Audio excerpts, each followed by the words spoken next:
Uma boa noite para você que está acompanhando a nossa semana de oração. Eu estou feliz com o número de acessos de pessoas que estão ao vivo acompanhando a programação aqui de todo lugar do Brasil e até do exterior. Que a graça de Jesus esteja com você neste momento.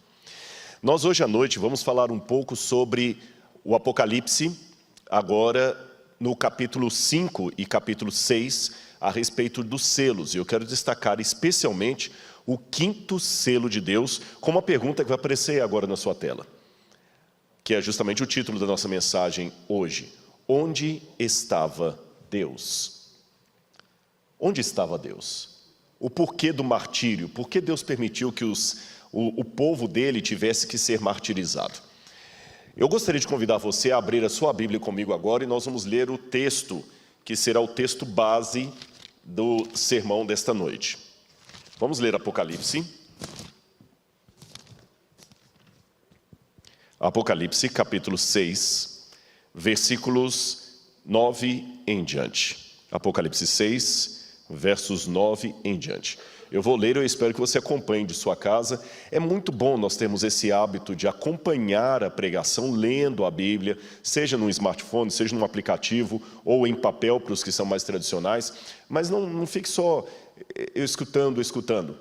Na época, eu já expliquei isso aqui, na época em que o Apocalipse foi escrito, realmente as pessoas não tinham condições de ter cada uma cópia da Bíblia em mãos. Por isso que a temática diz, bem-aventurado aquele que lê e aqueles que ouvem. Era muito caro. Mas hoje Deus nos deu a oportunidade de termos mais de um exemplar da Bíblia em casa. Então aproveitemos isso. Eu vou falar um pouco sobre isso essa noite. Apocalipse capítulo 6, versículos 9 em diante diz assim: Quando o Cordeiro quebrou o quinto selo, vi debaixo do altar as almas daqueles que tinham sido mortos por causa da palavra de Deus e por causa do testemunho que deram. Clamaram com grande voz, dizendo: Até quando, ó soberano Senhor, santo e verdadeiro, não julgas nem vingas o nosso sangue dos que habitam sobre a terra? Então a cada um deles foi dada uma veste branca. E lhes foi pedido que repousassem ainda um pouco mais de tempo, até que também se completasse o número dos seus conservos e seus irmãos que haveriam de ser mortos como eles tinham sido. É outra temática complicada da gente entender a princípio, por dois motivos. O primeiro, como eu falei também dos selos ontem, o próprio fato da gente não entender, assim, em primeira mão, pela cultura ocidental, o que Deus quis dizer com aquilo, almas debaixo do altar, clamando por vingança, e Deus dando para elas um prazo para repousar, até que seriam completos os seus conservos que haveriam de ser mortos como eles foram. O que Deus quis dizer com esta mensagem? E o segundo tema complicado dela é para nós que entendemos a morte como um sono, explicar uma passagem que realmente João está falando que vê almas debaixo do altar. Então, realmente, as almas, depois que morrem, elas vão para o céu e elas podem clamar a Deus. Então esse texto estaria sendo um apoio para fazermos celebração aos mortos. O que nós podemos aprender desse texto? Bem, nós temos aqui uma maquete de um santuário que eu gostaria de mostrar para vocês de primeira mão. Eu fiquei muito feliz, foi um presente que eu ganhei, né? Acabei de receber, foi surpresa para mim. Eu entrei aqui na igreja do UNASP, e alguém dos câmeras perguntou assim, você vai usar hoje o santuário? Não, porque eu tinha aquele pequenininho de plástico que eu trouxe de Israel. Eu falei assim, não, hoje eu não vou usar o santuário. Ele falou, porque tem um santuário montado lá na frente da igreja, eu não entendi. Eu até anotei aqui, vou pedir licença a vocês para ler os nomes. Vou voltar para essa câmera aqui. Quem fez isso aqui é o Iancel. Iancelo é casado com a Mary e ele mora na Argentina, na Universidade Adventista da Argentina, na UAP, ali em Entre Rios, perto da cidade de Entre Rios, ali da cidade de Paraná, não Paraná, estado brasileiro, estou falando da Argentina. E ele, além dos dotes de futuro médico, também sabe fazer maquete, faz muito bem, não estou elogiando só o proforme, não. E ele fez essa maquete e o sogro dele e a sogra que estão aqui, o irmão Isael e a irmã Deusa, trouxeram para mim, junto com o pastor Esmeraldo, um amigo que eu não via há muito tempo, o pastor Esmeraldo. Então eu quero de coração agradecer ao Iancelo, que está na Argentina, que Deus o abençoe, muito obrigado. E eu pedi uma licença para ele. Eu falei assim, olha, seria muito egoísmo de minha parte ficar com isso só para mim. Então eu vou colocar no Museu de Arqueologia Bíblica do NASP, que eu já falei ontem, você é convidado a conhecer em breve. Fica lá em Engenheiro Coelho. Mas vou pedir o câmera para me ajudar aqui e vou estrear essa maquete já no sermão de hoje. Você se lembra, o santuário no Antigo Testamento ele tinha mais ou menos o mesmo formato de planta baixa que depois eles usariam no templo. E as visões do Apocalipse são muito próximas disso. João é elevado até o céu e ele vê um altar, o altar de holocausto, que ficava aqui fora no pátio. Só que ele vê o legítimo que está no céu, que essa era uma cópia. Ao invés dele ver uma pia com água onde o sacerdote se lavava, ele viu um mar de vidro no céu. E ao entrar diante do trono de Deus, ele é colocado num primeiro momento aqui, caiu esse altarzinho aqui, vou colocá-lo bem aqui na frente onde ele fica, onde é o lugar dele. Aqui você tem o candelabro. Esse candelabro, não sei se dá para pegar um close aqui, é a menorá. Havia essa menorá aqui no santuário, ela tinha 7 pontas, como você pode ver, tá vendo? E essas 7 pontas eram alimentadas diariamente com um azeite todo especial que era trazido para o altar. Essa menorá representava o Espírito Santo, ela ficava aqui no lugar santo. Aqui, entre a cortina, ficava, na verdade até está ao contrário aqui, eu quero corrigir isso aqui para vocês. A menorá deveria estar lá no fundinho, e aqui fica outra peça. Agora eu acabei de corrigir. Aqui você tinha o altar de incenso. Eu vou explicar a função desse altar de incenso. Ele representava as orações que o povo de Deus oferecia. Eles colocavam o incenso aqui, acendiam, e ele enchia o santuário de fumaça com um cheiro agradável. Ele ficava aqui, em pé, perto da cortina. E aqui você tinha uma mesa com os pães da presença. Eram 12 pães, representando as 12 tribos de Israel, e esses pães eram renovados a cada semana no Shabat. E aqui dentro, no lugar santíssimo, depois que você atravessava o véu, você tinha a Arca da Aliança. Essa Arca da Aliança tinha em cima, na tampa do propiciatório, vou levantar aqui também, vou mostrar na câmera, ela tinha aqui também 2 querubins fundidos de ouro, e ela era transportada, e dentro dela o que você tinha? Você tinha os 10 mandamentos, você tinha a vara de Arão florida e um pouco do maná que foi recolhido no deserto. Representava o trono de Deus, a presença de Deus. No Apocalipse, João vê tudo isso de maneira muito mais clara. Eu quero aplicar apenas mais alguma coisa para você entender a visão de hoje. No processo normal do santuário, o que se fazia era o seguinte: as pessoas entravam com o cordeirinho aqui, ele está dando close, tá bom? Aqui, as pessoas não entravam, só os levitas. Aqui no pátio o cordeiro era morto, sacrificado. Depois que ele era morto, a carne dele era jogada em cima desse altar de holocausto, onde ele era queimado. As cinzas desse altar de holocausto eram retiradas daqui e transportadas para dentro do santuário, onde eram colocadas aqui, no altar de incenso. E o sangue do animal daqui também era transportado para dentro do santuário.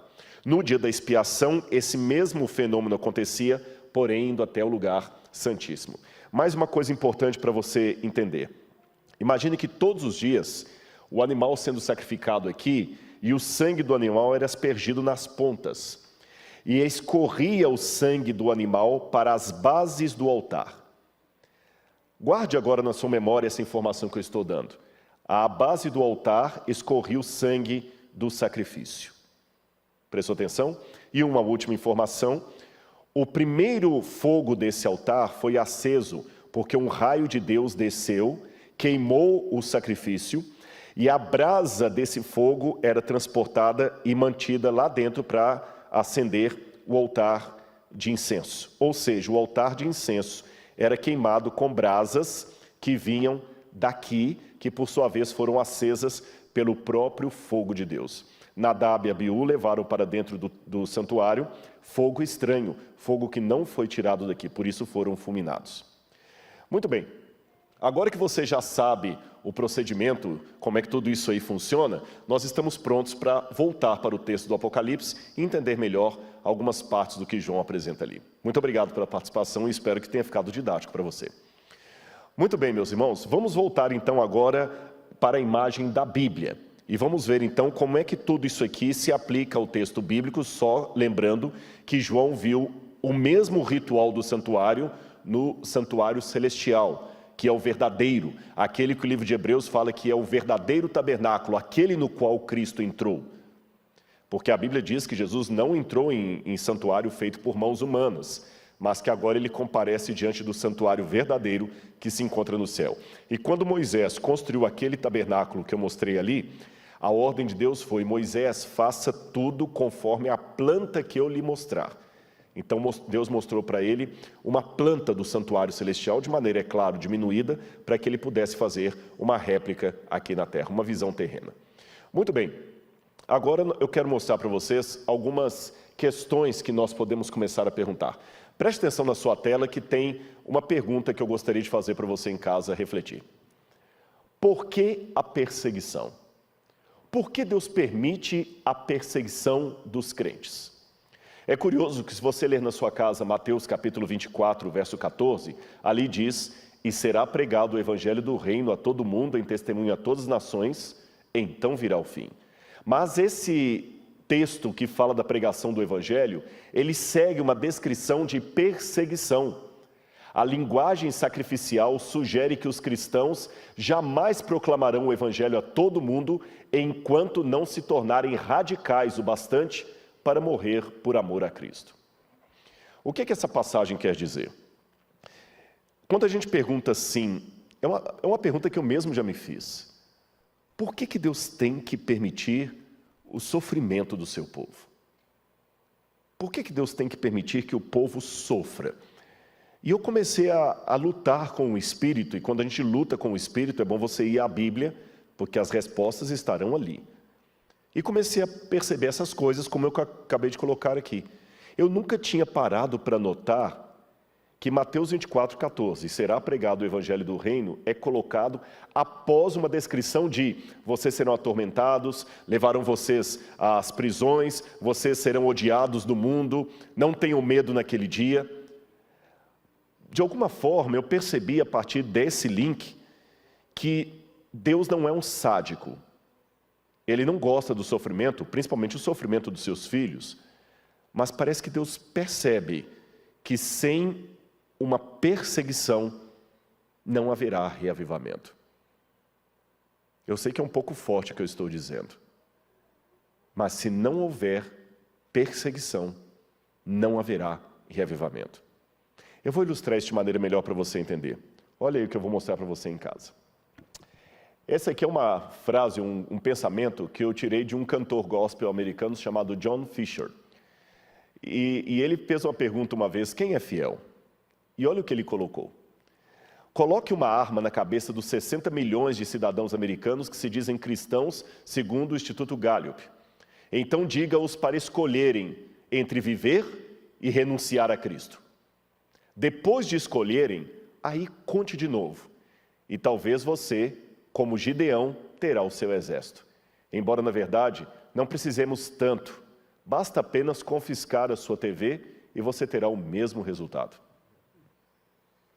Percebeu?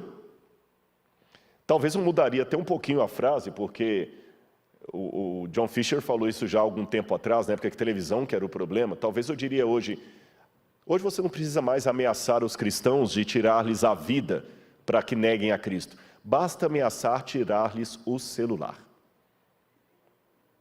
E muitos já cederão à sua fé para não perderem o celular.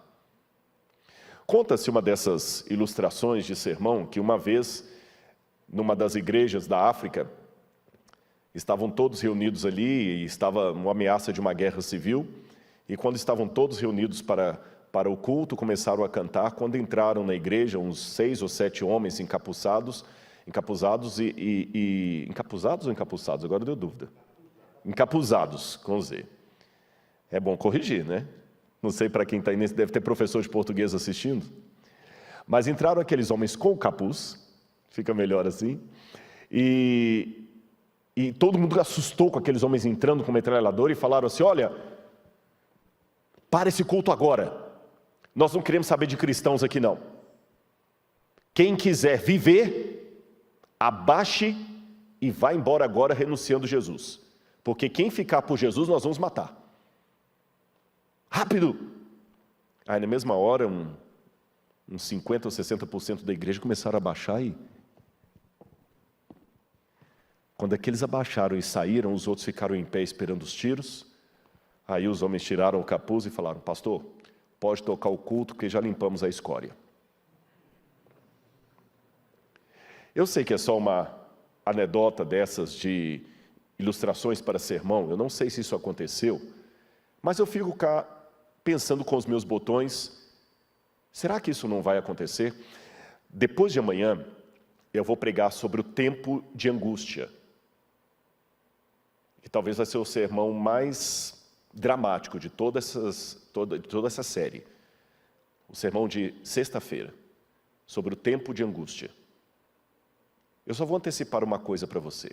O livro Grande Conflito diz que, ao aproximar-se a tempestade, uma classe numerosa dos que têm professado fé na mensagem do terceiro anjo pulará para as fileiras do adversário.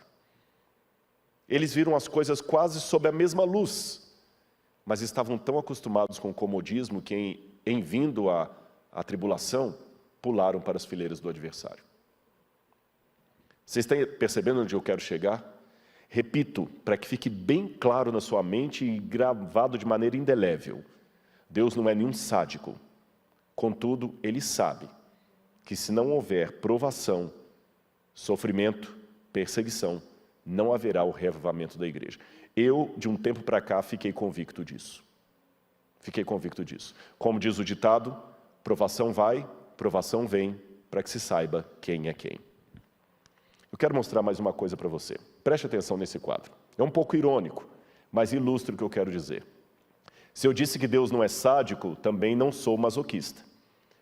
Mas eu tenho que admitir, olhando uma foto como esta, que dias assim, como o desse camarada no sofá, não são os melhores para me despertar o senso de missão.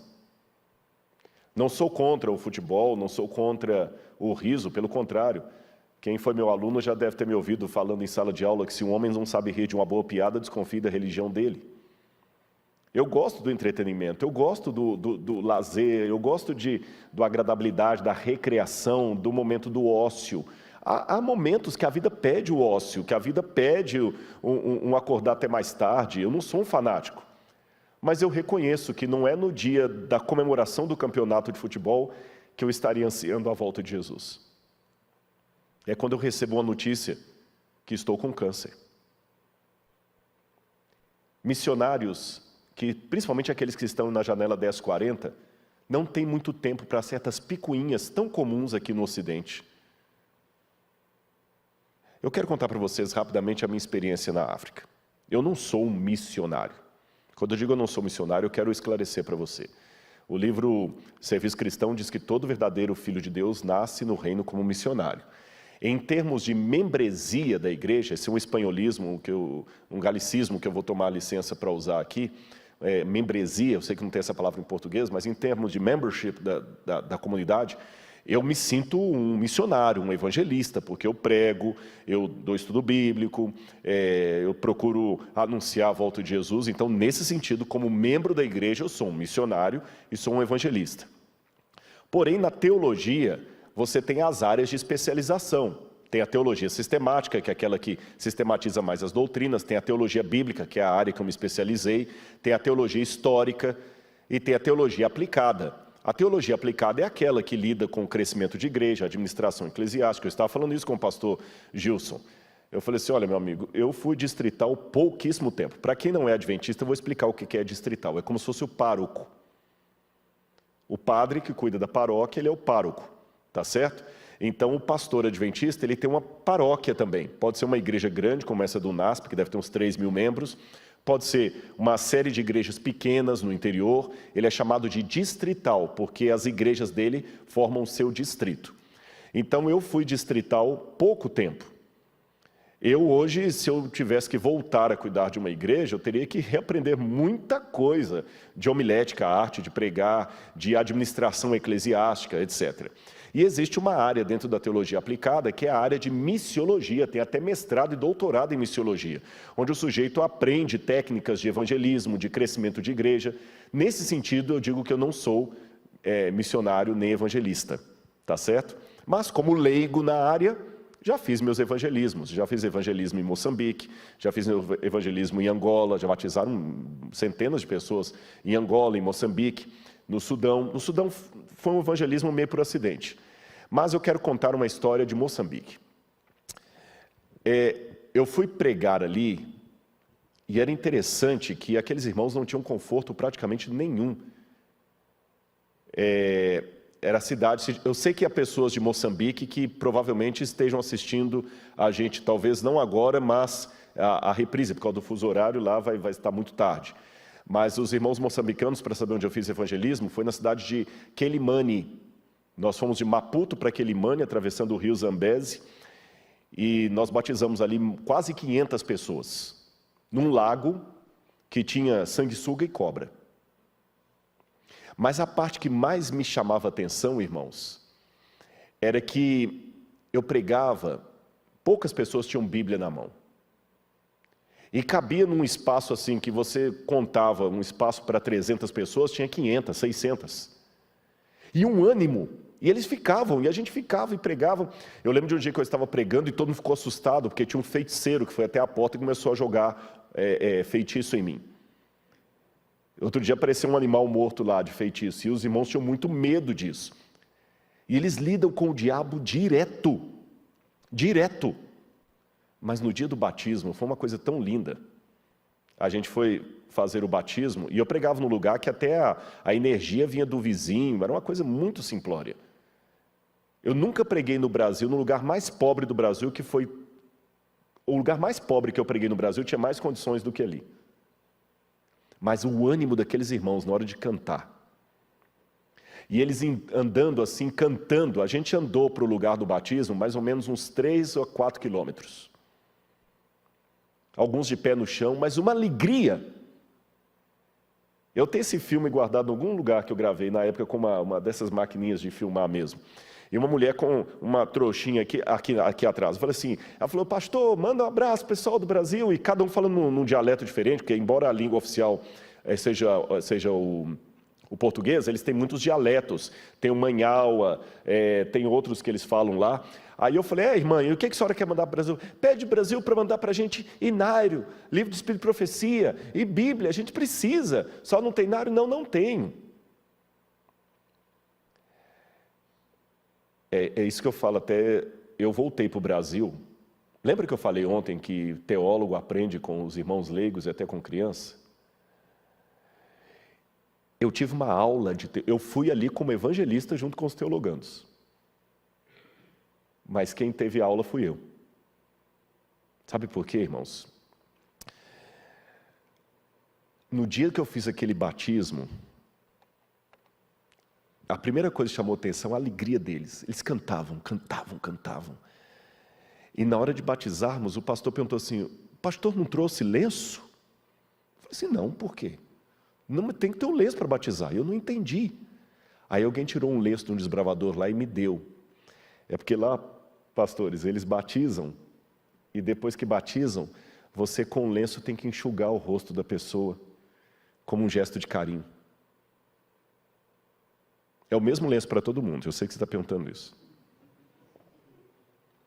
Mas ao mesmo tempo que eles têm esse gesto de carinho, eu fiquei até assustado, porque numa conferência foram quase 400, quase 500 pessoas que batizaram. E eu perguntei, eles vão ficar firmes, como em Angola? Em Angola a gente fez o projeto Esperança Angola lá, foram milhares que batizaram. Eu preguei num estádio para 70 mil pessoas. E depois eu saí daquele estádio, tinha um outro estádio com 40 mil pessoas. E eu perguntei, esse pessoal vai ficar na igreja? Fica. E no dia do batismo foi interessante, porque antes de fazer, na igreja adventista, nós temos a profissão de fé. Nós vamos ter um batismo aqui hoje, você vai ver. E a pessoa dá a afirmação dela, eu aceito isso. Aí as pessoas fazem uma profissão de fé, depois o ancião ia pedindo aos poucos assim, agora fica todo mundo de costas. Aí eles ficaram de costas para o povo. Aí falar, agora a questão de costas, eu quero perguntar aqui, os irmãos sabem se algum desses aqui está devendo no mercado, se não pagou no mercado, se alguma mulher está saindo com homem casado, vocês sabem se algum deles aqui tem problema com a justiça, se tiver pode levantar a mão, eles estão de costas. Não tem? Eles estão bem para vir? Então agora pode virar. Ou seja, eles não facilitam a coisa. E vêm com firmeza para a igreja. No dia que eu estava indo embora, é até diferente quando você vai para Estados Unidos e quando você vai para lá. Estados Unidos você vai com a mala vazia e volta com ela cheia, porque aproveita para trazer muita coisa e muita gente pede coisa. Lá você vai com a mala cheia e volta com a mala vazia. Eu voltei com a mala literalmente vazia. Eu deixei tudo lá. E quando eu estava vindo no último dia, eu lembro que um dos pastores que nos trouxe é o pastor Sábado. Eu lembro que na época eu falei com ele, o senhor chama Sábado? Eu chamo Sábado. Eu falei, o pastor da nossa união lá, que tinha acabado de ser eleito, é o pastor Domingos. Ele falou assim, ele está errado, o certo sou eu. E eu falei, pastor Sábado, ele assim, todo feliz. Eu dei para ele um livro, Patriarcas e Profetas. Ele abraçou aquele livro e falou assim, nossa, desde o seminário que eu não tenho um desse. Muito obrigado. Aí naquela hora eu virei e falei assim, pastor, você gostaria de ficar com o meu terno? Pastor, vai me dar o seu terno? Eu falei, sabe por que eu ofereci? Porque ele estava durante toda a campanha com o mesmo paletó, uma paletó de uma cor, calça de outra. E bem surradinho. Eu falei, se servir, se o irmão não se importar, não é lixo que eu estou lhe dando, a gente fica até com vergonha de ofender, né? Eu falei assim, não, há de servir. Eu falei, mas não, há de servir, minha esposa costura, há de servir. Eu subi até o quarto, peguei a última roupa que eu tinha, a última muda de roupa limpa que eu tinha, peguei o terno dele, o senhor me abraçou o terno. E aqui no Brasil, eu posso falar com você sem medo, pastor adventista não fica rico. Pode ter certeza, não fica não. Não fica não. Nós temos até um acordo que a gente tem, chama-se acordo, depois eu vou falar sobre isso amanhã ou quinta-feira aí, que nós não podemos ter uma segunda fonte de renda, porque a igreja já nos dá a nossa manutenção. Então, por exemplo, eu faço guia em Israel, mas eu não recebo por isso. A TV não me paga 2 salários, um pela Novo Tempo, outro pela igreja e outro pelo NASP, não. E o mesmo salário que eu recebo é o salário que recebe o presidente da igreja para toda a divisão sul-americana, é o mesmo que recebe o pastor Gilson aqui, é o mesmo que está recebendo um pastor que está na igreja lá do interior do Vale de Jegue de Dentro. A diferença é lógica, é só a escala, quando você entra, então não dá para ficar rico. Mas também a igreja cuida bem de nós. Em que sentido? No Brasil a gente tem letra, que é um auxílio para comprar livro, que a gente estuda bastante, tem auxílio quilometragem, tem auxílio saúde, e nós ainda reclamamos. Eu percebi que o que estava faltando no meu ministério era passar mais tempo na África. Porque você volta com vergonha e senso de missão. Entendeu o que eu quis dizer com Deus permitir a perseguição? É uma bênção, pastor Gilson, ter uma igreja bonita como essa que confiaram para vocês cuidarem. Vocês 3 que estão aqui. É uma bênção ter uma TV como a Novo Tempo. Mas eu entendo que essas coisas podem nos distrair. E para que o reavivamento final venha, Deus vai ter que permitir que nos tirem tudo isso quando a perseguição chegar. Foi a perseguição que fez os apóstolos saírem de Jerusalém. Perceberam? Então, se você está hoje chateado porque está se sentindo perseguido por sua fé, eu te digo assim, glorifique a Deus. Mas vamos voltar aqui mais um texto que eu quero mostrar para vocês. 1 Pedro capítulo 4, versículos 12 a 16, diz assim, amados, não se surpreendam com o fogo que surge entre vocês para prová-los, como se algo estranho estivesse acontecendo, mas alegrem-se à medida que participam dos sofrimentos de Cristo, para que também, quando a sua glória for revelada, vocês exultem com grande alegria. Se vocês são insultados por causa do nome de Cristo, felizes são vocês, pois o Espírito da glória, o Espírito de Deus repousa sobre vocês. Se algum de vocês sofre, que não seja como assassino, ladrão, criminoso, ou como quem se intromete em negócios alheios. Contudo, se sofre como cristão, não se envergonhe, mas glorifique a Deus por meio desse nome. E pena que às vezes eu encontro pessoas que saem da igreja porque estão sofrendo. Desistem de Deus porque estão sofrendo. Ele passou a vida toda ouvindo de pessoas com câncer e até dizendo que ia orar por elas. O dia que o câncer bate à porta dele, ele fala, Deus não existe. Senão ele não levaria minha filha com câncer, ele não deixaria eu ter esse câncer. Com muito respeito eu falo isso, porque eu sei que há pessoas talvez que estão me assistindo que estão com algum problema sério. Mas quando você questiona, por que eu, Senhor? Não seria sensato também você perguntar, por que não eu, Senhor? Nós não temos, às vezes, um certo egoísmo inconsciente. Enquanto o câncer está atingindo outras pessoas, eu acredito em Deus. O dia que ele bate em minha porta, eu não acredito mais em Deus, porque ele deixou isso acontecer comigo. Enquanto outros pais estão perdendo os filhos em acidente, em assassinato, eu continuo acreditando em Deus. O dia que ele leva o meu filho, eu paro de acreditar em Deus. Com todo respeito pela sua dor, mãe. Com todo respeito pela sua dor. Eu não vou insultar a sua inteligência e falar que eu sei o que é perder um filho, porque eu nunca perdi um filho. Mas com muito carinho cristão, deixe-me dizer, se você desistiu de Deus, porque Ele permitiu a morte do seu filho, você inconscientemente está mostrando duas coisas. Que você amava o seu filho mais do que a Deus. Você fez do seu filho um ídolo. E em segundo lugar, que você teve um certo egoísmo teológico. Porque antes do seu filho morrer, você certamente teve convivência com outros pais que perderam os filhos. E nem por isso você desistiu de Deus. Por que a tragédia não me tira de Deus quando ela bate apenas à porta do vizinho? Então, com profundo respeito, por favor, entenda que é com profundo respeito por sua dor, eu digo para você, perdeu o seu filho, agora você tem motivo dobrado para querer revê-lo. Se há alguém mais do que qualquer outro que tem que se preparar para a volta de Jesus e almejar esse dia, é você. Porque você sabe o que a morte significa quando arrancou do seu peito aquele que você mais amava. Então, se tem alguém que não pode nem cogitar desistir do céu, é você. Senão, o que seria apenas um até logo ao seu filho pode virar um adeus. Percebeu? Eu nem sei quem você é. Mas se Deus mandou falar isso para você, apenas aceite. Não fique bravo comigo. Eu só sou a flauta. O músico é outro.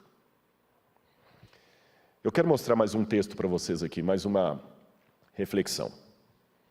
Você já se perguntou por que cédulas de dinheiro nunca vêm com o rosto de Jesus? Eu não conheço país do mundo, por mais religioso que seja, que coloca Jesus nas cédulas de dinheiro. O dólar, por exemplo, é sempre fotos de presidentes mortos. O Brasil coloca fotos de animais. Cada país coloca uma foto diferente. O shekel de Israel coloca a foto do Ben Gurion. Mas nenhuma foto põe nenhum país, por mais religioso que seja, nem o Vaticano, embora o Vaticano não tenha moeda própria, mas acho que nem o Vaticano, se tivesse uma moeda própria, colocaria o nome de Jesus numa cédula de dinheiro. E por quê? Talvez quem possa nos dar essa resposta é Friedrich Nietzsche. Nietzsche, quando declarou a morte de Deus, Nietzsche disse que uma das críticas que ele fez ao cristianismo é que o cristianismo valorizava demais a submissão, a humildade e a pobreza, enquanto condenava o orgulho, o poder e a avareza. E quem quer isto? Por isso nós matamos Deus, disse Nietzsche, ou pelo menos fizemos o seu funeral. É que, na verdade, Nietzsche diz que quem matou Deus foi a ciência, a modernidade, mas as religiões participaram fazendo o funeral de Deus. Por isso todos em uníssono dizem, Deus morreu. E Nietzsche via a morte de Deus como uma coisa boa. Ele percebia o caos social que a morte de Deus traria, mas Nietzsche, como um bom ateu, ridicularizava o cristianismo. E ele ridicularizava pelos mesmos valores nietzscheanos que hoje estão sendo retomados. O cristianismo nos faz não desejar os prazeres da carne. Tudo é pecado. A carne se torna pecaminosa. Agora a questão é explorar o corpo. O seu corpo é seu, você faz com ele o que você quiser. Você pode usar todas as bebidas que você quer. Esse negócio de proibir beber, proibir certas comidas, proibir certas roupas, ridículo. Proibir certos comportamentos sexuais, ridículo. Você pode fazer o que você quiser, o corpo é seu. É o cristianismo que tirou isso. O cristianismo que demonizou a riqueza. O cristianismo que demonizou essa vida, dizendo que temos que nos preparar para a vida por vir. Qual o problema em desejar ser rico? Qual o problema em desejar status? Qual o problema em desejar a vaidade? Por isso o mundo não quer saber de cristianismo hoje. Nesse aspecto, o Nietzsche estava certo. É por isso que o rosto de Jesus nunca vai estar em notas, porque Jesus vai justamente na contramão de tudo isso. Jesus ensinou a abnegação. Jesus ensinou a levar desaforo para casa, coisa que a gente não suporta, principalmente nessa época de internet, que alguém vai te lacrar, a vontade é lacrar 2 vezes. Jesus ensinou se dar um tapa, oferecer o outro. Jesus ensinou a amar os inimigos. Jesus ensinou que o verdadeiro reino não pertence a esse mundo. Perceberam? Antes de explicar isso, eu quero deixar bem claro para você. É por isso que talvez Jesus se torne uma pessoa tão indesejada mesmo dentro das igrejas. Porque o céu não é um lugar que tem as coisas que nós mais amamos aqui.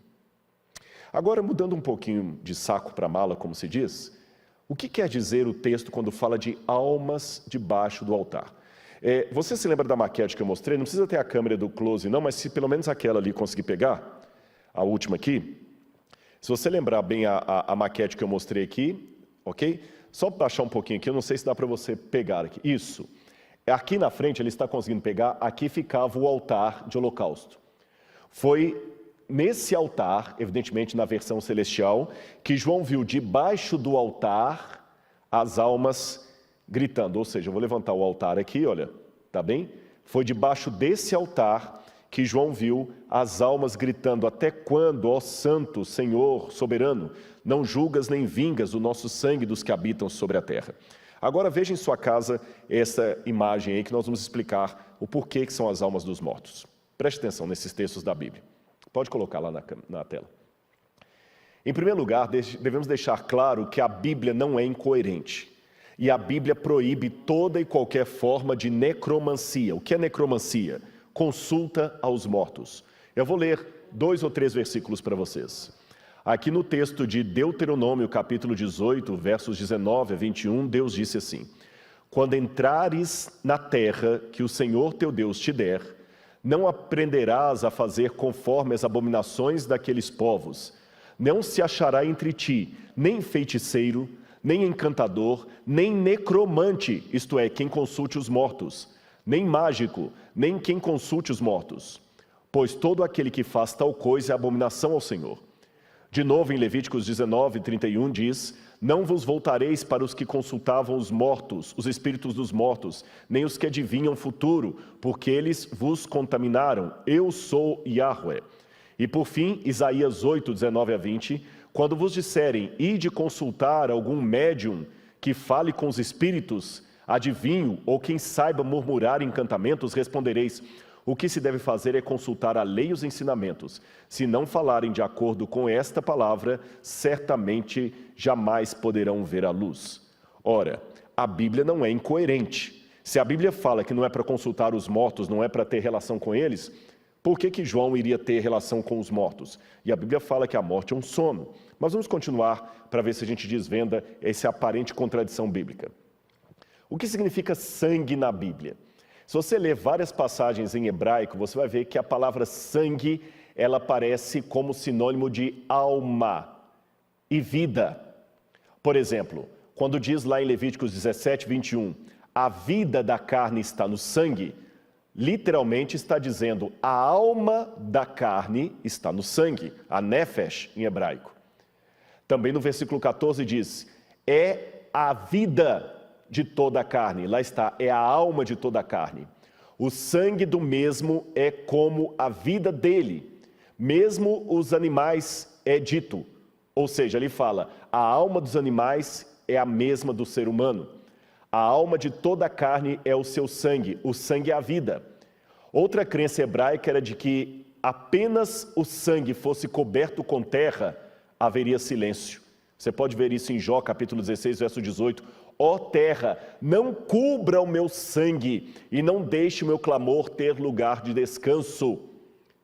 Isso você pode ver em Isaías 26, 21 também, que diz, a terra também revelará o seu sangue e não cobrirá mais os seus mortos. Ezequiel 24, verso 7 diz, essa passagem de Ezequiel 24, verso 7.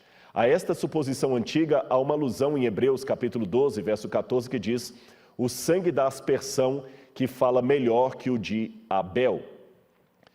Volta aqui para mim. O que a Bíblia está dizendo? Cobrir a terra com sangue é uma expressão idiomática que significa não dar a justiça para aquele que foi injustiçado.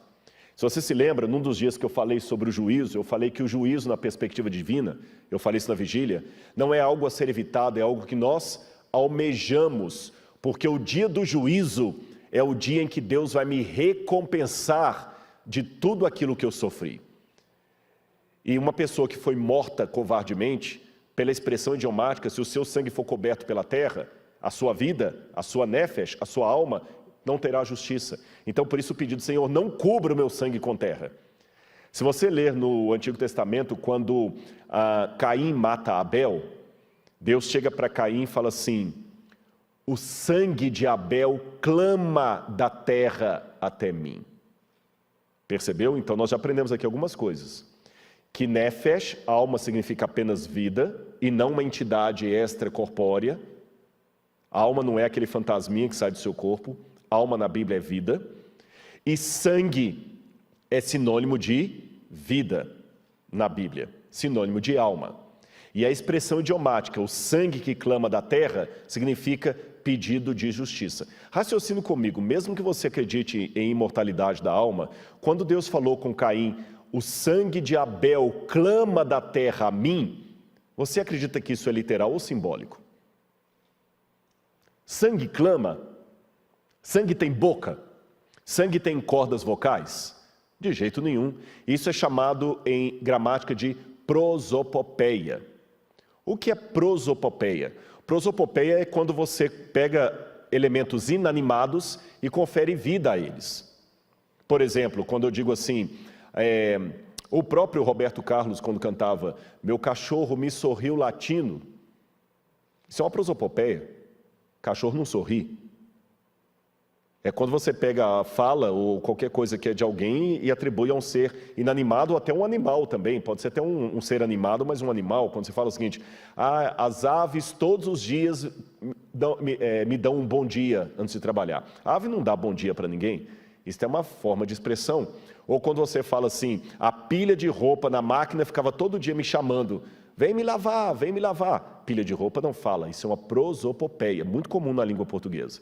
E também na língua hebraica, na língua da Bíblia. Agora que você sabe que prosopopeia é emprestar fala e voz a objetos ou seres que não têm fala nem voz, você entende por que fala o sangue de Abel clama da terra a mim. Prosopopeia. Quer exemplo de prosopopeia na Bíblia? Aqui vai alguns. Preste atenção aí. Olha o que diz o livro de Juízes, capítulo 9, versículo 8 e 9. Aconteceu uma vez que as aves quiseram ungir um rei sobre si. Disseram, pois, a oliveira, reina sobre nós. Mas a oliveira lhes disse, deveria eu renunciar à minha gordura com que se glorifica a Deus e os homens e deveria ir e oscilar entre outras árvores? Veja, a árvore não vai eleger rei, isso é uma prosopopeia. Outro exemplo de prosopopeia, Jó capítulo 26, verso 11. As próprias colunas do céu estão pasmadas. Coluna não pode ficar pasmada. Durante as noites me corrigiram os meus rins. Os rins chamaram a atenção. Isso é prosopopeia, Salmo 16, verso 7. Levantai as vossas cabeças, ó portões. Salmo 24, verso 7. Olha, a porta não tem cabeça para levantar a cabeça. É uma prosopopeia. Que a minha glória entoe melodias. Glória não canta. Salmo 30, verso 12. Que jubilem os ossos que quebraste. Salmo 51, verso 8. O próprio mar viu e pôs-se em fuga. Salmo 114, verso 3. Ele faz prantear a escarpa e a muralha. Lamentações, capítulo 2, perdi o verso ali. Ora, muro não lamenta. Quando as estrelas da alva juntas cantavam, estrela não canta. Então isso é prosopopeia. Percebeu? Então vamos raciocinar juntos aqui. Se prosopopeia é emprestar voz a seres inanimados, ou até mesmo a comportamentos de seres animados em seres inanimados, então sangue não fala a não ser em figura de linguagem. Se sangue é sinônimo de vida, então quando diz que as almas dos mortos clamavam debaixo do altar, eu devo ler isto da mesma forma que Deus falou para Caim: o sangue de Abel clama da terra até a mim. Percebeu? E por que aquele sangue clamava na base do altar que eu mostrei na maquete? Olha, a resposta está aqui. Preste atenção no que eu vou mostrar para você. Aqui nós temos a verdadeira teologia do martírio. Os filhos de Arão trouxeram-lhe o sangue e molhou o dedo do sangue e pôs sobre as portas do altar. E o resto do sangue ele derramou onde? À base do altar. Levítico 9, verso 9. Levítico 4, verso 7 diz: também daquele sangue porá o sacerdote todo o restante do sangue do novilho derramará à base do altar de holocausto que está à porta da tenda da congregação. Volta para mim aqui agora. Eu vou direto para a última câmera lá, que eu quero de novo voltar para você para ficar bem didático. De novo eu volto para essa câmera aqui. Olha o que acontece. Deus falou que todos os dias ele deveria derramar na base do altar o resto do sangue dos animais. Então você imagina que todos os dias aqui você tinha sangue de animal sacrificado aqui na base do altar. E este sangue derramado aqui representa o sangue de quem? De Jesus. Jesus é o Cordeiro de Deus. Mas olha que linda a teologia do martírio. Todos os dias, à base do altar, o sacerdote pegava o resto do sangue numa cuia, se eu posso chamar assim, não era cuia, não tinha cuia naquela época, mas numa bacia, e derramava na base do altar, todos os dias, todos os dias. E por que ele derrama na base do altar? O Novo Testamento vai dar a resposta. Preste atenção agora na tela aí, o próximo verso que eu quero ler para você. Quero conhecer a Cristo, diz o apóstolo Paulo, o poder de sua ressurreição e a participação em seus sofrimentos, tornando-me como ele em sua morte. Filipenses 3, verso 10. O sofrimento de Paulo por causa da igreja era-lhe motivo de alegria, um preenchimento do que restava das aflições de Cristo na sua carne. Colossenses 1, 24. Quando você também vai a Colossenses 1, 28, também diz a mesma coisa. E é interessante que ele fala: vocês devem repousar até que se complete o número. Na verdade, a palavra número não está ali no grego. Até que se completem os seus irmãos. É curioso que a necessidade de aperfeiçoamento do povo de Deus é coerente com o propósito do evangelho pregado pelos apóstolos, em apresentar todo homem perfeito em Cristo. Tiago ensina que as tribulações existem para que todos se tornem perfeitos e íntegros, em nada deficientes. Tiago 1, verso 4. Então vamos voltar aqui. Ali no Apocalipse diz: foi dito àquelas almas, já falei que não são almas de verdade, são vidas clamando, prosopopeia, que repousassem um pouco mais de tempo, até que se completasse o número dos seus conservos e irmãos seus, que haveriam de ser mortos iguais eles foram. A palavra números, arítimos, não está no grego. No grego está só assim, para que se complete os seus conservos. A palavra número foi o tradutor que colocou. E a palavra complete em grego é a palavra plerou, significa que encha, que chegue à sua plenitude. Então o que está sendo dito para aqueles mártires é: repousem um pouco mais de tempo, até que os seus irmãos estejam completos espiritualmente em Cristo. Muitos deles vão ser mortos, igualmente vocês foram. E as outras passagens que eu li de Paulo e de Tiago mostram isso. O sofrimento nos torna perfeitos em Cristo Jesus. É por isso que eu entendo que Deus permitirá uma última perseguição, um último sofrimento da igreja, para que nos aperfeiçoe na pregação do Evangelho. E para terminar minha fala aqui, eu quero mostrar mais uma coisa dessa vez para você do templo. Apocalipse capítulo 8, versículo 1 a 5, traz uma cena curiosa. Volta para mim aqui que eu quero ler essa cena no Apocalipse e depois nós voltaremos para lá. Apocalipse capítulo 8, versículo 1 a 5, diz assim. Olha o que diz. Só um minutinho. Bíblia nova. Aqui está. Está com sua Bíblia aberta? Posso ler? Então vamos lá. Apocalipse 8, 1 a 5. Quando o cordeiro quebrou o 7º selo, houve silêncio no céu durante cerca de meia hora. Então vi os 7 anjos que estão em pé diante de Deus e lhe foram dadas 7 trombetas.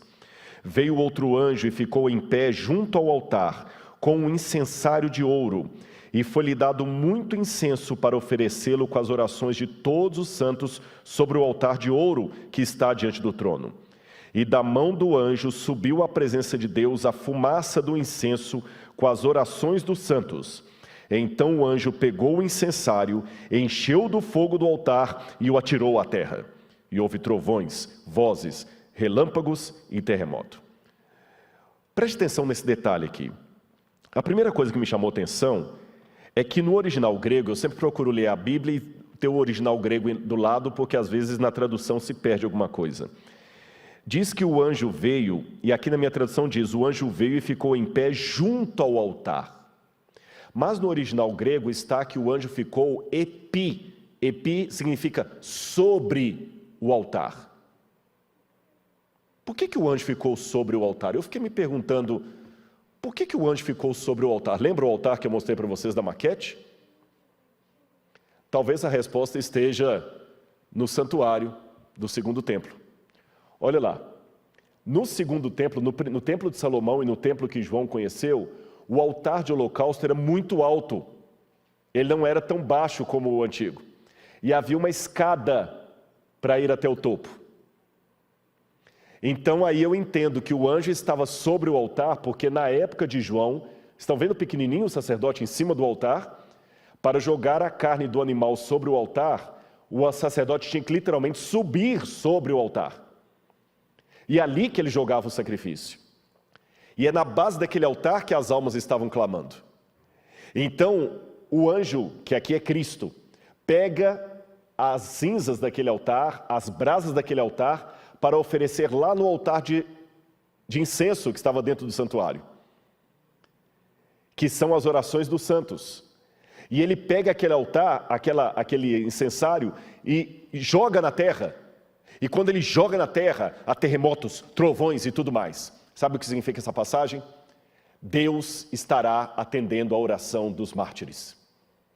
É o momento em que a porta da graça vai se fechar. Basta! E Deus faz isso com ímpeto, com força. E quando você vai para Apocalipse capítulo 15, você vê de novo o desdobramento disso. O santuário se encheu de fumaça da glória de Deus. E ninguém podia entrar no santuário. Sabe por quê? Porque Deus falou, chega meu filho, está na hora. Encheu de fumaça. Então, volta a cena para você ver. Volta a imagem, coloca a imagem mais uma vez. Em cima do altar, o sangue dos santos está clamando na base desse altar. Cristo pega as cinzas desse altar, com todo o clamor dos mártires do 5º selo, leva para dentro do santuário, para dentro da presença de Deus, e apresenta como as orações deles. E naquele mesmo momento ele atira na terra de uma maneira passional o incensário e fala, Pai, chega, meus filhos estão sofrendo demais. E Deus faz o santuário ficar cheio de fumaça, que é uma mistura da oração dos santos com a glória de Deus. E fala, então vamos sair agora e vamos buscar os nossos filhos. E é assim que ele vem com poder e grande glória buscar aqueles por quem ele morreu e que descobriram, sem nenhum masoquismo, que é um prazer sofrer por amor a Cristo. Por isso que no sábado eu terminaria esse sermão, essa semana, pregando justamente sobre o que você vai ver agora na sua tela. Eu pregarei sobre a ira do Cordeiro. O Cordeiro de Deus, que pode ficar irado. Haverá diferentes comportamentos no dia da volta dele. Alguns vão falar, Senhor, em teu nome eu expulsei demônios, interessante, até de maneira petulante. Outros vão pedir que as rochas e pedras caiam sobre eles. Outros vão falar, Senhor, mas em teu nome eu fiz milagres, curas. Eu não sei. Eu quero estar do lado daqueles que estão com Cristo. E eu quero terminar esse sermão aqui dizendo uma coisa para você. Está sofrendo, está doendo? Vamos mostrar para os ateus que a Bíblia não é apenas teoria. Porque às vezes eu posso, na minha impaciência, dar o maior argumento que um ateu pode ter contra a religião. Você compraria remédio numa farmácia que o próprio farmacêutico não acredita na qualidade dos produtos? Como é que um ateu vai acreditar na Bíblia se eu que digo seguir a Bíblia me impaciento quando eu sofro? Eu agora, nesse exato momento que eu estou falando para vocês, eu estou vivendo uma fase muito boa da minha vida, graças a Deus. Mas eu tenho a consciência de duas coisas. Essa fase boa foi antecedida por uma fase de muito sofrimento, muita lágrima, muita angústia. Uma angústia que me dá moral, sim, para dizer para você, eu sei o que é padecer por Cristo. Eu sei. Eu posso não estar sentindo o que você está sentindo, mas eu sempre digo, não importa se é dor de cabeça ou dor de dente, dor é dor. E eu sei que essa fase boa pode ser quebrada a qualquer momento por uma provação. Eu só peço a Deus que se de repente essa fase boa que eu estou passando for atropelada por alguma coisa que não estava no script, pelo menos não no meu, que eu nunca abandone a Jesus. Porque eu sei que se o Senhor me permitir ficar vivo até a volta dele, eu passaria uma grande angústia e terei que escolher entre a minha liberdade e a Cristo. E se a Bíblia fala que é um privilégio sofrer por Cristo, se Paulo e Silas estavam cantando na cadeia enquanto estavam sendo surrados, por que eu vou apresentar tantos queixumes? Por quê? Aceite a Jesus como seu Salvador pessoal, porque existe uma promessa, que quando Ele vier, Ele vai falar assim, estes são aqueles que vieram da grande tribulação. Nunca mais o sol esquentará sobre eles, nunca mais terão fome nem sede. Podem ter certeza, meu irmão, a oração dos mártires será atendida. E até o momento em que Cristo possa rodar o incensário e jogá-lo na terra dizendo, basta, eu tomei minha decisão. Minha tripla decisão.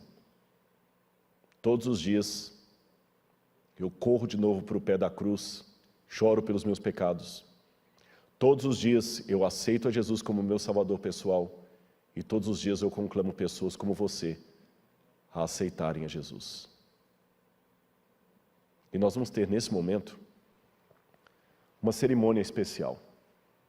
Você vai ver ali na frente um batismo de alguém que não teve vergonha nem receio de dizer que ele aceitou a Jesus como seu Salvador pessoal. Eu imagino que não foi fácil chegar até aqui.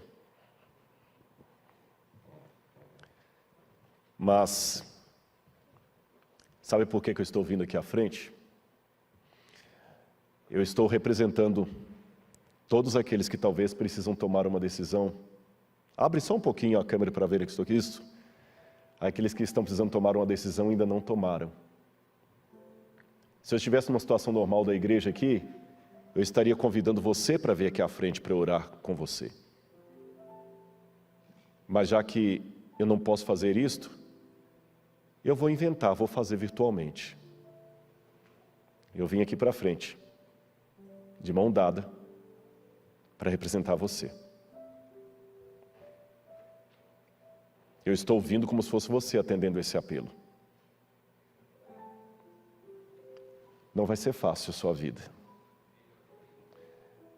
Você comprou uma briga séria agora com as trevas. Nós estamos num grande conflito entre o bem e o mal, e os dois lados querem você. Mas eu tenho uma boa notícia para te dar. Você tem um exército à sua disposição. E o Senhor Jesus vai estar com você. E com você também. Eu tenho orado para que Deus te traga de volta. E olha lá que eu sei que seus pais estão assistindo a gente. Olha aí, papai e mamãe. Eliakim e Eulália. Ontem eu mandei um vídeo para vocês. Olha quem aceitou o convite, veio aqui à frente, em nome de Jesus. Amém. Que Deus abençoe vocês, viu? Prezado Leonardo, aqui nessas águas você traz todos os seus pecados e renascerá para uma nova vida em Cristo Jesus. E conforme a sua decisão, e bem como também a sua profissão de fé em Cristo Jesus, aceitando a Ele como seu Salvador e Senhor de sua vida, aceitando também a todos os ensinamentos bíblicos e princípios apresentados na Palavra de Deus e defendidos pela Igreja Adventista do Sétimo Dia, para a remissão de todos os seus pecados, eu, como ministro do Evangelho, o batizo em nome do Pai, do Filho e do Espírito Santo. Amém? Amém.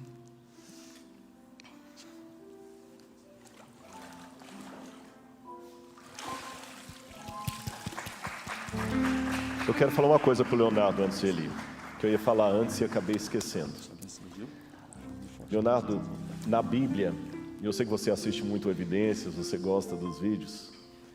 Na Bíblia, eu até mencionei isso aqui, até falando do nome da sua mãe, né? Mais importante do que a sonoridade do nome é o que ele significa. E quando uma pessoa mudava de vida, ele até tinha um novo nome. Até uma promessa no Apocalipse, receberá um novo nome. Jacó lutou com o anjo e saiu como Israel. Abrão fez um pacto com Deus e saiu como Abraão. Leonardo significa leão. Mas a partir de hoje, espiritualmente, eu quero lhe colocar um novo nome. Ariel, que significa leão de Deus em hebraico. Você entra como Leonardo, como leão, e sai espiritualmente como Ariel, um leão de Deus. Porque é isso que você é da agora por diante. Que Jesus esteja com você. Amém.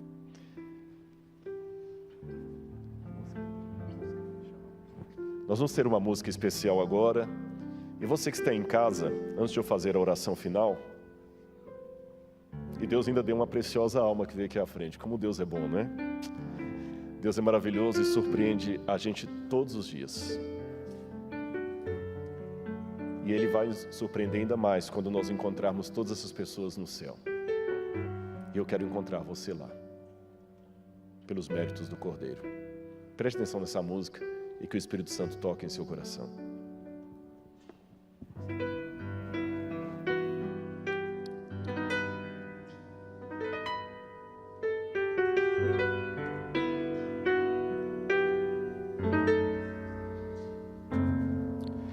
Vejo lágrimas rolando em um rosto inocente, e a dor, a mágoa e o pranto mostram-se presentes em vazios corações em que falta o amor, pois vivem sós em ilusões, procurando um protetor,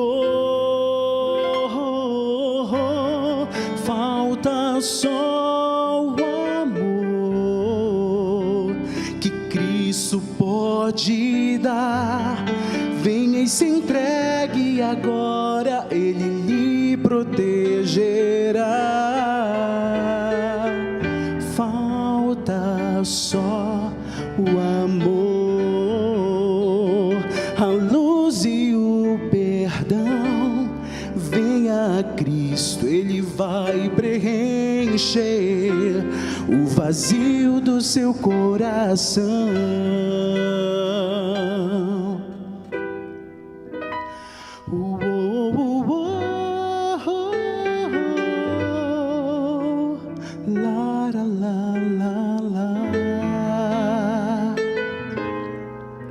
Vejo sombras vagando em um mundo de terror.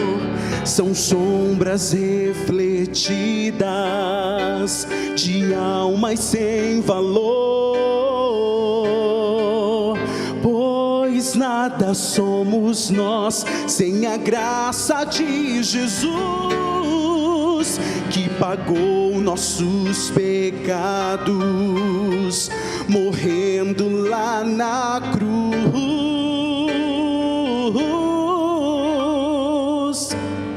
Falta só o amor que Cristo pode dar. Venha e se entregue agora, Ele lhe protegerá. Falta só o amor, a luz e o perdão. Venha a Cristo, Ele vai preencher o vazio do seu coração. Então abra os seus olhos e deixe a luz penetrar. Reconheça este ato de amor que vai nos salvar.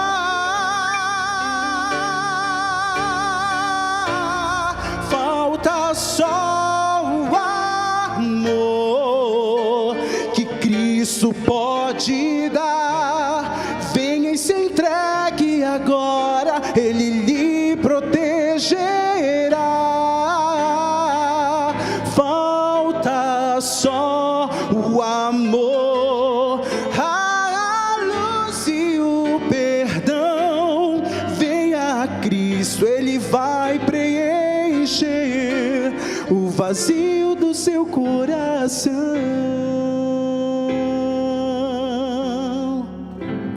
Venha a Cristo, Ele vai preencher o vazio do seu coração.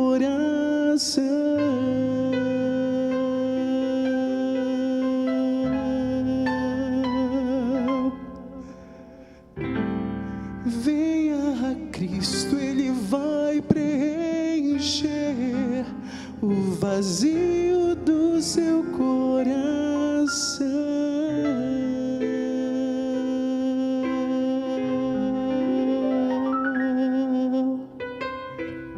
Amém.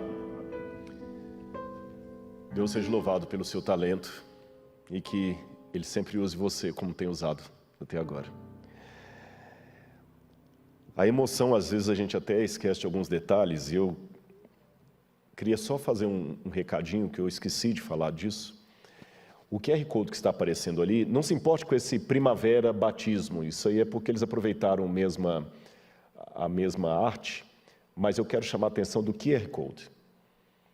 De repente, algumas pessoas tomaram alguma decisão aí para estudar a Bíblia, e eu gostaria de ter esse feedback. Eu até não perguntei isso para a igreja depois, eu gostaria de saber depois o feedback das pessoas que estão entrando. Olha, eu estou entrando em contato porque o Rodrigo Silva falou que vocês iam cuidar de mim. Pode colocar isso. O Rodrigo Silva falou que vocês iam cuidar de mim. Tá bem?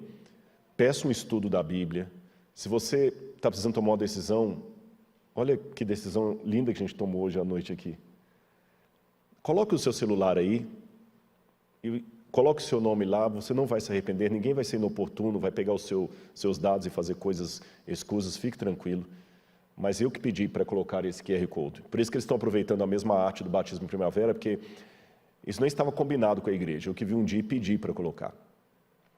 E eu vou fazer oração por mim, por você, e depois da oração, vou pedir para você ficar comigo só 30 segundos, que eu quero dar um recadinho aqui depois da oração, tá bom? Só não cortar, eu vou dar um recado para vocês. Então, feche o seu olho nesse momento, curve a sua fronte e oremos a Deus. Amado Senhor, oh Pai, muito obrigado, Senhor. Eu fico tão feliz, Deus, tão feliz porque o Senhor está sendo tão bondoso em atrair as almas para Ti, as pessoas. Quando eu for erguido da terra, atrairei todos a mim mesmo, Jesus falou no Evangelho. E é isso que nós vemos. Confesso, Pai, confesso perante as milhares de pessoas que estão nesse momento ouvindo a minha voz. Confesso que humanamente eu tenho medo. Eu tenho medo da dor. Eu tenho medo da tragédia. Não quero ter um medo patológico, Senhor, que me impeça até de agir. Não. Mas eu tenho medo porque até um pouco de medo pode ser uma proteção. O receio nos impede de fazer loucuras. Mas tirando a explicação psicológica, eu tenho medo porque eu não quero sofrer. Eu não quero perder as pessoas que eu amo, eu não quero perder as bênçãos que o Senhor me deu. Mas eu também estou consciente, Senhor, que enquanto estivermos nesse mundo, pode ser que a tragédia se bata à nossa porta a qualquer momento. E se essa tragédia, Senhor, vira a minha alma, impondo sobre mim uma decisão entre o Senhor e a vida, que eu escolha o Senhor. E aquilo que eu peço, Senhor, humildemente, na primeira pessoa do singular, eu transformo agora na primeira pessoa do plural. Porque eu peço por mim e por todos os irmãos e irmãs que estão comigo nesse momento. Nesse momento, talvez, Senhor, a tragédia já chegou para alguém. Toca no coração dele ou dela. Faz a obra, Senhor, que o pregador não consegue fazer. Estamos clamando, como os mártires debaixo do altar. Até quando, ó soberano, justo e santo, não vingas nosso sangue dos que habitam sobre a terra? Até quando, até quando, até quando, Senhor? Quando é que eu vou poder olhar para o céu e ver a fotografia real daquilo que os adventistas me ensinaram pela Bíblia, que Jesus vai voltar? Eu já estou nessa igreja há tanto tempo, Senhor, mas confesso que eu já cansei de ver fotografias da volta de Jesus, imagens, desenhos, bem feitos, é verdade, mas eu quero ver de verdade. Mas o Senhor que sabe, Senhor. O Senhor sabe quando é que será o dia do advento. Então, se eu não posso saber o dia, pelo menos não permita que nem eu, nem os queridos que estão comigo nesse momento nos percamos. Traga-nos de volta para o Teu redil. Nós não queremos sair do Senhor. Por amor de Jesus. Amém, Senhor. Amém. 30 segundos para uma... As lojas americanas vão ficar felizes aqui, viu? Não é merchan, não. Mas é porque o pastor Gilson disse-me que muitos de vocês fizeram perguntas sobre os trechos do filme que eu mostrei aqui, sobre o Apocalipse, as visões de João. Foi muita gente que perguntou. Então eu falei com ele, pastor, é mais fácil do que imaginam. Se você entrar no site das lojas americanas, hoje eu passei numa loja americana para conferir se ainda existe, porque eu comprei, é uma série chamada Coleção Bíblia Sagrada, são vários DVDs de capa verde, e o preço disso é menos de R$13, 12 e alguma coisa por DVD. E se você entrar no site da Lojas Americanas, que eu perguntei ao rapaz, se eu anunciar no site Encontro, você coloca no site Loja Americana, produtos, coleção Bíblia Sagrada. Aí você coloca lá Apocalipse e você pode ter. E para que não reste nenhuma dúvida, porque dizia Cícero, não basta a mulher de César ser honesta, ela tem que aparentar honestidade. Eu não estou ganhando nenhuma comissão das lojas americanas, viu? É só uma prestação de serviço público. Como muita gente pediu ao pastor, então é fácil, você procura Apocalipse e está ali. Não estou ganhando comissão nem nada. Mas as lojas americanas, Parabéns, viu? Não, vocês nos devem uma, vamos dizer assim. Que Deus abençoe vocês, meus irmãos. O pessoal riu aqui agora, viu? Então tá bom. Mas para não ficar mal com a igreja, assim, você pode comprar o DVD nas lojas americanas, mas consuma produto super bom. Tá bom? Produto super bom. Meus irmãos, que Deus abençoe. Beijo no coração de vocês. Muito obrigado. E amanhã estaremos de volta para mais uma pregação sobre Apocalipse. Um abraço e até amanhã.